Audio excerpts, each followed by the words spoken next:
As primeiras transfusões de sangue com base em experimentos animais foi realizada no ano de 1665 por um médico britânico chamado Richard Lowe. 2 anos depois, lá em Paris, o médico do rei Luís XIV, Jean-Baptiste Denis, utilizou um tubo de prata e injetou um copo de sangue de carneiro em Antoine Maurois, de 34 anos. Um nobre que, enlouquecido, andava nu pelas ruas de Paris. Não, nada a ver, irmão. Maurois conseguiu resistir a 2 transfusões, no entanto veio a falecer na 3ª tentativa. Naquela época era até bem comum fazer esse tipo de transfusão, chamado de heteróloga, que é quando pega o sangue de um animal e injeta em outro de espécies diferentes. Só que Denis defendia que, ao contrário do sangue humano, o dos animais era mais puro e era menos contaminado por vícios e paixões. Porém, por ser considerada uma prática criminosa, a transfusão heteróloga foi proibida na Faculdade de Paris e, posteriormente, na Faculdade de Roma e na Royal Society da Inglaterra. A primeira transfusão do tipo homóloga, ou seja, entre animais de mesma espécie utilizando o sangue humano, foi realizada no ano de 1818 por James Blundell em mulheres com hemorragia pós-parto. Mesmo tendo sido um grande avanço para a medicina, a transfusão de sangue homóloga ainda deu muitos problemas, sobretudo relacionados à coagulação sanguínea. Foi só no ano de 1900, 230 anos depois das primeiras transfusões realizadas em humanos, que o imunologista Landsteiner constatou que o soro do sangue de uma pessoa muitas vezes coagula ao ser misturado com o de outra, o que culminaria numa das mais importantes descobertas do século, o sistema sanguíneo ABO. Quer aprofundar um pouco mais seus conhecimentos sobre genética? É só aguardar a vinheta.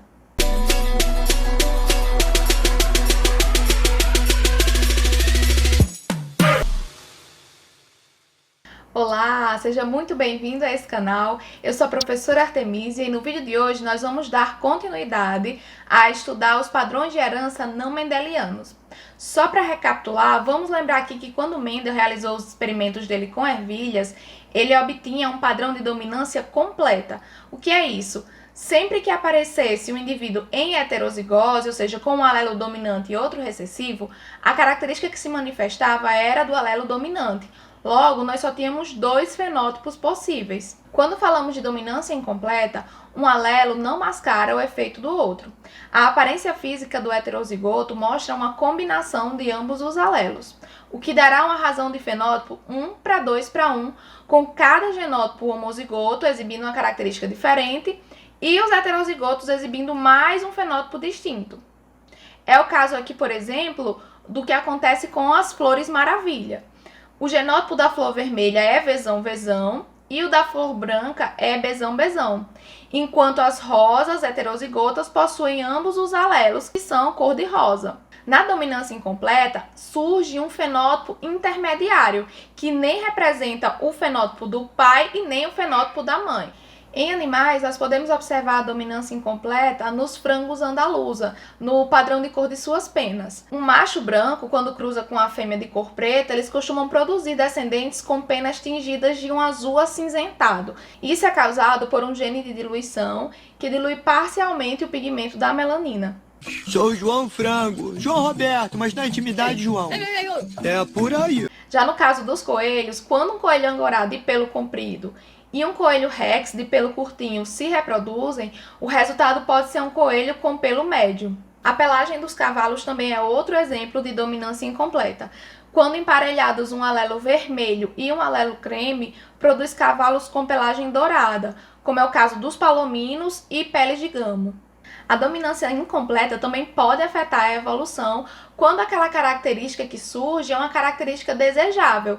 E frequentemente essa característica também é apreciada na seleção artificial. Por exemplo, a cor da pelagem do coelho pode ser criada para mostrar uma mistura das cores dos pais. A seleção natural também pode favorecer os padrões de coloração de coelhos que conseguirem se camuflar na natureza, justamente despistando os predadores. Sabe, burro, às vezes as coisas são mais do que parecem. O outro padrão em que há ausência de dominância é chamado de codominância, e aqui ambos os fenótipos dos genitores vão ser expressos. Em vez de ser uniformemente rosa, uma flor que tem alelos vermelhos e brancos e mostram codominância terá manchas vermelhas e manchas brancas. As proporções são as mesmas da dominância incompleta E a geração F2 de plantas heterozigotas terá uma proporção de 1:2:1 de flores vermelhas, manchadas e flores brancas. Então, a principal diferença é que na dominância incompleta surge um novo fenótipo no heterozigoto e na codominância é expresso o fenótipo de ambos os genitores. Um caso de codominância observada em animais é exemplificada pelo gado Shorthorn, em que o cruzamento de um genitor vermelho com um branco resulta numa pelagem ruão, um padrão que exibe manchas vermelhas e brancas. A codominância também é observada nos humanos no sistema sanguíneo ABO, em que os alelos para o sangue A e o sangue B são codominantes. Para o sistema sanguíneo MN, que testa a capacidade de aglutinação das hemácias em humanos, existem 3 fenótipos possíveis: o M, o N e o MN. As letras MN foram adotadas como representações de moléculas específicas presentes na membrana das hemácias, chamadas de aglutinogênios. Diferente do que acontece no sistema BO, o sistema MN não restringe a transfusão sanguínea porque o nosso plasma não apresenta aglutininas contra os antígenos MN. Esse sistema ele pode ser utilizado em casos de exclusão de paternidade. Não é o pai! Até aqui nós falamos de genes que podem apresentar 2 versões, ou seja, 2 alelos para uma determinada característica. No entanto, é muito mais comum do que a gente imagina que numa população hajam mutações nos genes e que alguns genes possam apresentar 3 ou mais alelos para uma mesma característica. Na maioria dos casos, quando vários alelos entram em jogo, ocorre uma mistura dos tipos de padrões de dominância. Com vários alelos disponíveis, é claro que também teremos mais fenótipos disponíveis, o que vai depender da quantidade de alelos disponíveis para aquela característica e para os padrões de dominância. Mas lembre-se que todos os indivíduos diploides só carregam 2 alelos para cada característica. Organismos haploides, como é o caso dos zangões, e as células haploides têm apenas uma cópia de um gene, mas podem sofrer mutações e também apresentar muitos alelos para uma determinada característica. Um dos primeiros casos de alelos múltiplos estudados foi relacionado à pelagem de coelhos. Esse gene ele vai apresentar 4 formas alélicas diferentes. O Czão, que determina a pelagem selvagem, o alelo que determina a pelagem chinchila, o alelo que determina a pelagem himalaia e o Czinho, que condiciona a pelagem branca. Existe uma relação de dominância expressa por esses alelos que obedece à seguinte sequência. O selvagem é dominante sobre todos os outros alelos, em seguida vem o chinchila, depois o himalaia e por último o Czinho. Como os alelos ocorrem aos pares nos organismos diploides, existem 10 combinações diferentes de genótipos e 4 fenótipos possíveis para a pelagem dos coelhos. Vamos ver aqui como que acontece o cruzamento de um coelho chinchila, que é filho de um pai albino. Olha aqui o alelo que o pai enviou para ele. Com o coelho himalaia, que também tem um genitor albino. Então, como o chinchila é dominante sobre o albino e o himalaia também, os fenótipos que se manifestam são justamente dos alelos dominantes. No caso aqui desse genótipo, o dominante é o chinchila e aqui o dominante é o himalaia. Vamos ver o que é que dá o cruzamento desses 2 indivíduos aqui. Então, vamos observar aqui a primeira combinação possível. O alelo do chinchila junto com o alelo do himalaia vai dar um chinchila. Por quê? Por causa do padrão de dominância. O chinchila domina sobre o alelo do himalaia. A próxima combinação, o alelo do chinchila com o Czinho, que é recessivo para todos, né? Então, mais um chinchila. O himalaia, que é a combinação dos alelos himalaia com o alelo Czinho, que é o recessivo. E por último, o coelhinho albino, herdando aí os 2 Czinhos dos pais. Então, para esse cruzamento, nós vamos ter 1, 2, 3 fenótipos possíveis e 4 genótipos possíveis. O sistema sanguíneo ABO é um dos exemplos mais famosos de alelos múltiplos, em que nós temos 3 alelos diferentes que nos dão 4 fenótipos, o sangue do tipo A, B, AB e O. O alelo isão A determina a presença do aglutinogênio do tipo A, o alelo isão B determina a presença do aglutinogênio tipo B e o alelo isinho não determina nenhum aglutinogênio. Aglutinogênio, professora, que nome difícil. Calma, gente, aglutinogênio nada mais é que uma proteína, mais precisamente uma glicoproteína, que se localiza na membrana das hemácias. E cada um desses alelos vai produzir um tipo de glicoproteína que vai ficar na membrana da hemácia. para cada um dos alelos, vamos ter uma glicoproteína diferente nessa membrana, ou ainda nenhuma delas, que é o caso do sangue do tipo O. Como já citado anteriormente, os alelos ISão A e ISão B são codominantes, no entanto, o alelo izinho é recessivo. A relação de dominância entre os alelos pode ser representada da seguinte forma: ISão A e ISão B são codominantes e eles dominam sobre o alelo izinho. E existem 6 combinações diferentes de genótipos e 4 fenótipos possíveis. Mas e aí? Será que é possível, então, uma mãe que tem o sangue tipo A e o pai que tem o sangue tipo B terem um filho do sangue tipo O? Pausa o vídeo agora e coloque aqui nos comentários sua resposta antes de ver a resolução. Aproveita, já curta esse vídeo e deixa seu like, porque olha o tanto de coisa que você já aprendeu até aqui. E aí, já deixou sua resposta nos comentários? Se você falou que sim, você acertou. A possibilidade disso acontecer é se ambos os genitores forem heterozigotos e apresentarem pelo menos um alelo recessivo em seu genótipo. Em todos os exemplos que nós vimos até aqui, existe uma correspondência entre genótipo e fenótipo.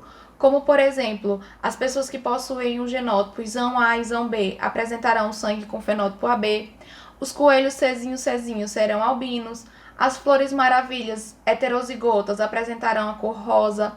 A proporção de genótipos que realmente exibe o fenótipo esperado é chamado de penetrância. Só que existe uma porcentagem de genótipos que nem sempre exibe o fenótipo que é esperado. A isso nós chamamos de penetrância incompleta. Um exemplo muito famoso de penetrância incompleta é a osteogênese presente na doença óssea humana imperfeita, mais popularmente conhecida como doença dos ossos de vidro. A maioria das pessoas com essa doença tem uma mutação dominante em um dos 2 genes que produzem colágeno do tipo 1. As pessoas com essa doença apresentam ossos fracos, uma cor azulada no branco dos olhos e fraqueza em suas articulações e dentes. No entanto, essa doença não afeta a todos que têm as mutações nesse gene da mesma forma.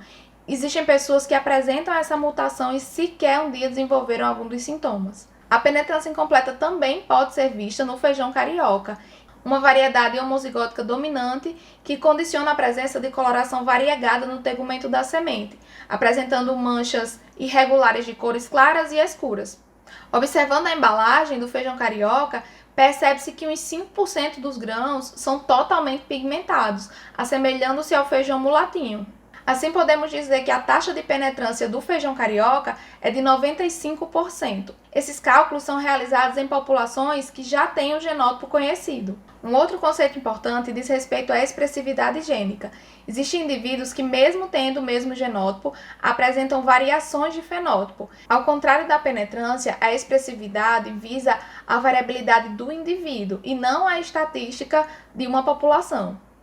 Um exemplo bem claro da expressividade ocorre na síndrome de Marfan, em que as características variam muito de pessoa para pessoa. Algumas pessoas têm apenas sintomas leves, como ser alto e magro com dedos longos e finos, enquanto outras também experimentam complicações fatais envolvendo o coração e os vasos sanguíneos. Todas as pessoas que exibem a síndrome de Marfan apresentam uma mutação no gene FBN1, que codifica a proteína fibrilina.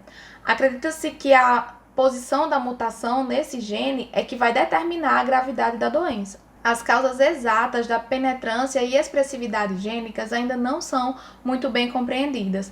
O fato é que quanto mais se sabe sobre os mecanismos moleculares que regem a regulação genética, mais se pode formular e testar hipóteses sobre como essa variabilidade surge. E para finalizar o nosso vídeo, eu trouxe aqui 2 questões para vocês verem como que esses assuntos são cobrados nas provas. Eu aconselho que você pause o vídeo, tente resolver e só depois consulte a solução para realmente testar os seus conhecimentos. Vamos lá? Analise os 3 quadros apresentados abaixo quanto ao tipo de relação existente entre os diferentes alelos. Os alelos representados em todos os casos mostram possibilidades para um único gene e estão relacionados com determinados fenótipos, que no caso aqui são as cores. Analise a alternativa que indica a relação correta entre o quadro e o tipo de relação entre os alelos. Como aqui eles querem que analise quadro a quadro, vamos logo fechar aqui a nossa análise. No quadro de número 1, vocês observam que existem 3 fenótipos distintos. Logo, como está falando de uma única característica, eu não posso dizer que isso é um caso de dominância completa, porque apareceu um terceiro fenótipo. Está apresentando a característica cinzenta, Ou seja, é um fenótipo intermediário entre o fenótipo do pai e da mãe, que é um preto e um branco. Então, nesse caso, temos uma dominância incompleta. Aqui tem a presença de dois fenótipos, já dizendo pra gente que a dominância é completa, que o fenótipo do alelo dominante vai se expressar aqui no heterozigoto, então, portanto, dominância completa. E só nos resta aqui o quadro número 3, o genótipo dos pais, preto e branco, e um genótipo aqui branco e preto, mostrando um padrão de manchas, né? Mostrando um fenótipo de ambos os genitores. Logo, um padrão de codominância. Qual é a alternativa que está falando isso daí pra gente? A alternativa C, quadro 1, dominância incompleta, dominância completa, quadro 2 e codominância no quadro 3. A segunda questão diz que a união permanente dos dedos é uma característica condicionada por um gene autossômico dominante em humanos. Considere um casamento entre uma mulher normal e um homem com essa característica cujo pai era normal. Sabendo-se que o percentual daqueles que possuem o gene e que o expressam é de 60%, qual proporção de crianças oriundas de casamentos iguais a este pode manifestar essa característica? Então, vamos logo retirar aqui do enunciado os dados que nós vamos precisar. Os genótipos dos genitores, ele fala aqui que, como é uma característica autossômica dominante, aquele que apresentar o alelo dominante vai manifestar a característica, e é uma mulher normal, logo, ela vai ser homozigoto recessivo, né? Porque se tivesse um dominante, manifestaria a condição. E um homem com a característica e o pai era normal. Se o pai era normal, ele vai ser portador de um gene recessivo. E como ele tem a característica, apresenta também o alelo dominante. Do cruzamento desses indivíduos, eu já ensinei em um vídeo anterior, posso até deixar aqui na descrição, mas vão dar uma consultada lá no vídeo da primeira lei de Mendel. Nós obtemos aqui metade da prole, ou seja, 50% vai ser heterozigota, e a outra metade vai ser homozigota recessiva. Aqui ele quer saber qual é a proporção de crianças que vai manifestar essa característica. Coincidentemente aqui apareceu, né, 50%, a mesma coisa, mas quem vai manifestar é quem tiver o alelo dominante, para essa característica aqui que a gente está estudando. Como aqui na questão ele diz que o percentual de quem apresenta o gene expressá-lo é de 60%, nós vamos multiplicar aqui o 0,5, que é a probabilidade dele herdar o alelo dominante, vezes a probabilidade dele expressá-lo. Então, a opção aqui, 0,3 ou 30%, logo, alternativa certa, letra B. E é isso, galera. Ficamos por aqui. Espero vê-los no nosso próximo vídeo. Tchau!